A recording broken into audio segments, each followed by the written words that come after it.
नमस्कार दोस्तों, मैं एडवोकेट जयप्रकाश राजभर आप सभी का स्वागत करता हूं।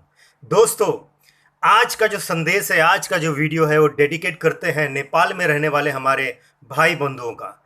तो दोस्तों, सबसे पहले ये बता दें कि आपका बहुत बहुत धन्यवाद। आप लोग हमारे हर वीडियो को, चाहे वो यूट्यूब पर आए या फेसबुक पर आए, जो हमारे इतिहास से संबंधित होता है, जो हमारे समाज से जुड़े हुए उनके कोई भी तकलीफ या कोई उनसे जुड़े हुए चीज़ों पर होता है और आप उसे बहुत ही शेयर करते हैं, उसके लिए बहुत बहुत धन्यवाद। दोस्तों, राजभर समाज बहुत ही प्राचीन जाति है और आप जैसे कि आपको पता है कि भारत के अंदर, हिंदुस्तान के अंदर हजारों जातियां हैं, लेकिन राजभर समाज एकमात्र ऐसी जाति है जो 2000 साल से भी पुरानी जाति है और लगातार वो अपनी प्राचीनता को, अपनी संस्कृति को, अपनी कल्चर को आज तक कायम करके रखा है। दोस्तों, यह बहुत बड़ी बात है। और दोस्तों, आप लोगों को ये भी बता दें कि बहुत सारे दोस्त जो मुझे, दोस्त और साथी और बहनें जो मुझे देखते हैं यूट्यूब पर या फेसबुक पर, वो मुझे जानते हैं। जो नहीं जानते हैं उनको मैं अपना परिचय देना चाहूँगा। मेरा नाम एडवोकेट जयप्रकाश राजभर है और वर्तमान में हम लोग एक संगठन चलाते हैं, विश्व राजभर भर फाउंडेशन नाम का। उसके पहले, ये 2 साल लगभग हुआ, उसके पहले हम एक वॉलंटियर समाज सेवक थे। और आपको ये भी बता दें कि हम ही वो पहले व्यक्ति हैं जो राजभर समाज के आरक्षण के लिए, उत्तर प्रदेश में रहने वाले हमारे राजभर समाज के आरक्षण के लिए हमने कई याचिकाएं लगाई और कई जो है पत्राचार किया प्रधानमंत्री जी के साथ। और हम वो पहले व्यक्ति हैं जिसे प्रधानमंत्री जी ने अपने कार्यालय के मार्फत अपने लेटर पैड पर, हमको कई जवाब दिए हैं। दोस्तों, अपने लेटर पैड पर, आप उनका ज़्यादातर नहीं देखेंगे, वह हमारे पास है। हम वो पहले व्यक्ति हैं जो राजभर समाज के इतिहास को बचाने के लिए, जब अयोध्या में राम मंदिर का मसला सुप्रीम कोर्ट में चल रहा था, उस वक्त राजभर समाज का पक्ष रखने के लिए, कि यह हमारी विरासत से जुड़ा हुआ है। जो वर्तमान में अयोध्या है, यह भरों का राज यहाँ पर कई वर्षों तक, कई 100 वर्षों तक रहा है और यह हमारी विरासत से जुड़ा हुआ है। यहाँ की जो चीज़ें हमारी बनाई हुई हैं, यह रखने के लिए हम सुप्रीम कोर्ट में गए। माननीय सुप्रीम कोर्ट ने उस याचिका को लिया, लेकिन लेट होने की वजह से उसे उन्होंने कहा कि हम इसे आगे चला नहीं पाएंगे। लेकिन उन्होंने अगर उसको अपास्त भी किया है तो एक निर्णय के साथ, एक जजमेंट के साथ किया है। वह व्यक्ति हम हैं। और इसके अलावा भी, जैसे हमारे इतिहास को बचाना था, और भूतकाल में जैसे अमीश त्रिपाठी जी नामक एक सम्मानित लेखक है जिन्होंने राजभर समाज के इतिहास पर एक किताब लिखनी चाहिए, जिसमें कुछ अंश में समझ में नहीं आया कि ये परफेक्ट है कि नहीं है, गलत है, तो उसका भी विरोध किया गया। नहीं माने तो पुलिस स्टेशन के, पुलिस और कानून का प्रक्रिया का सहारा लेकर उनका विरोध किया गया और फाइनली उन्होंने उस चीज़ को माना और उस चीज़ को बदला। इसी प्रकार से राजभर इतिहास पर एक मूवी बनने जा रही थी, जिसे श्रीमान वरुण धवन जी, जो एक मशहूर फिल्मकार हैं, वह उसमें हीरो बनने वाले थे। और जब हमें पता चला तो हमने उनके ऊपर भी कानून का सहारा लेते हुए, कानून का कायदे का पालन करते हुए उनके ऊपर हमने एक्शन लिया और उन्होंने भी उस चीज़ को छोड़ दिया।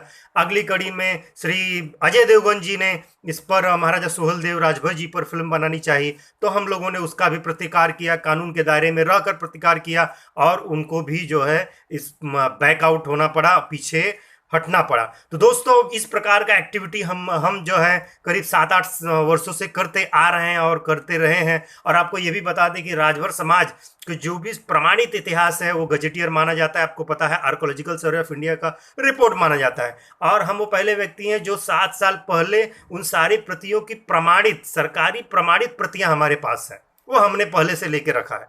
अब आप जाएंगे तो वो जल्दी देते नहीं हैं। तो इस प्रकार की हमारी पहचान है दोस्तों। इसके अलावा हम वीडियोस बनाते रहते हैं अपने राजभर समाज के इतिहास पर। राजभर समाज का कोई दुख तकलीफ है, अगर कोई हमको शेयर करता है, हमको बताता है, वह भी लोगों के सामने हम रखते हैं।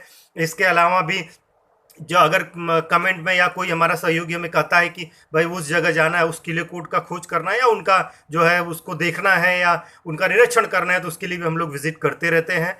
और जैसे कि आपको बता दिया कि राजभर समाज में 90% लोग बहुत गरीब हो चुके हैं वर्तमान में। 2000 साल के आते आते आते आते तो आपको पता है कि बड़ी बड़ी जातियां जो है गुलाम हो चुकी हैं। जो आप अगर दूसरे देश का इतिहास उठाकर देखें तो बहुत जातियाँ जो शासक रही हैं वो बाद में 2000 साल बाद वो गुलाम हो चुकी थी। उसी प्रकार से हमारा भी इतिहास हो चुका है, तो उनको हेल्प करने के लिए हम लोग आरक्षण की भी लड़ाई लड़ते रहते हैं दोस्तों। और आरक्षण की लड़ाई लड़ने का मतलब ये नहीं कि आप कोई निम्न जाति या बड़ी जाति, ऐसा कुछ नहीं होता है दोस्तों। ये साइंटिफिक रिसर्च कह लीजिए या साइंटिफिक सोच कह लीजिए कि कोई भी उच्च जाति नीच जाति नाम का कोई चीज़ नहीं होता है। भारत को छोड़कर विदेशों में भी नहीं होता है। अगर कहीं होता है तो वह कानून के खिलाफ है, संविधान के खिलाफ है। और हमारा जो इतिहास है उस पर हमको गर्व है। वर्तमान की स्थिति देखते हुए हमें आगे का एक्शन लेना चाहिए दोस्तों। तो हम वहीं से शुरुआत करते हैं दोस्तों। नेपाल में हमारे मित्र हैं अनिल राजभर जी, जो वर्तमान में यूएस में रहते हैं। उन्होंने हमसे कहा कि वकील साहब, आप जो है अपने वीडियो के माध्यम से नेपाल में रहने वाले हमारे राजभर समाज के भाइयों और बहनों को संदेश दीजिए। तो मेरा संदेश यही है कि हम चाहे नेपाल के मेरे भाइयों और बहनों, हम चाहे नेपाल में रहें, भारत में रहें, बांग्लादेश में रहें, फिजी में रहें, कहीं भी रहें, मॉरिशस में रहें, हम सभी को अपनी प्राचीनता को बरकरार रखना है। हमको बताना है कि हमारी जो ये हमारा जो ये कल्चर है, जो हमारा संस्कृति है, वह 2000 साल पुराना से भी ज़्यादा पुराना है और हम इस कल्चर को बरकरार रखते हैं और एक दूसरे के साथ हमेशा संपर्क में रहें और अच्छा काम करें। जो गरीब है उसकी मदद करें, जो अमीर है वो चाहिए कि वह अपने योगदान से थोड़े बहुत मदद अब गरीबों को, अपने आसपास रहने वाले गरीबों को, जैसे आपके ही समाज, जैसे मैं हूँ राजभर और मेरे बगल में कोई राजभर प्रताड़ित है, कोई गरीब है, उसको दिक्कत है, तो आप उसकी मदद स्वेच्छा से जरूर करें। इससे क्या होगा कि भाई बंधुता बढ़ेगा, एक दूसरे में भाईचारा बढ़ेगा, प्यार बढ़ेगा, मोहब्बत बढ़ेगा। इसलिए मैं बार बार निवेदन करता हूं कि दोस्तों, राजभर समाज को जोड़ो और राजभर समाज पर कभी राजनीति ना करें और इसकी प्राचीनता को बरकरार रखें, इसके कल्चर पर गर्व करें, इसके इतिहास पर गर्व करें और वर्तमान में जो हमारे गरीब भाई बहन हैं उनको भी आप हेल्प करें और एक दूसरे से संपर्क में रहें, क्योंकि हमारा कुल एक है, खानदान एक है, रक्त एक है और हमारा कल्चर, संस्कृति, जाति एक है। इसलिए नेपाल में रहने वाले मेरे भाई बहनों को मेरा बार बार नमस्कार है और आप इसकी प्राचीनता को बरकरार रखें। और दोस्तों, आगे अगर किसी और विषय पर आपको अगर मुझसे चर्चा करनी है तो कृपया कमेंट में ज़रूर लिखें, हम उस पर चर्चा ज़रूर करेंगे। और यदि आप मुझे फेसबुक पर देख रहे हैं तो इसे ज़्यादा से ज़्यादा शेयर करें और अपने राजभर समाज को जागरूक करने की कोशिश करें। और अगर आप यूट्यूब पर देख रहे हैं तो सब्सक्राइब करें और ज़्यादा से ज़्यादा शेयर करें, व्हाट्सएप ग्रुप में शेयर करें, फेसबुक पर शेयर करें और ज़्यादा से ज़्यादा राजभर समाज के हमारे जो युवा साथी, युवा बहनें हैं, उन सभी लोगों को जागरूक करें कि हम हमेशा जागरूक रहें, सतर्क रहें। और नेक्स्ट टाइम जब भी आपको हमसे मुलाकात करना हो तो कृपया कमेंट करें, हम जरूर आपसे मुलाकात भी कर लेंगे। धन्यवाद दोस्तों। जय राजभर समाज, जय राजभर संस्कृति।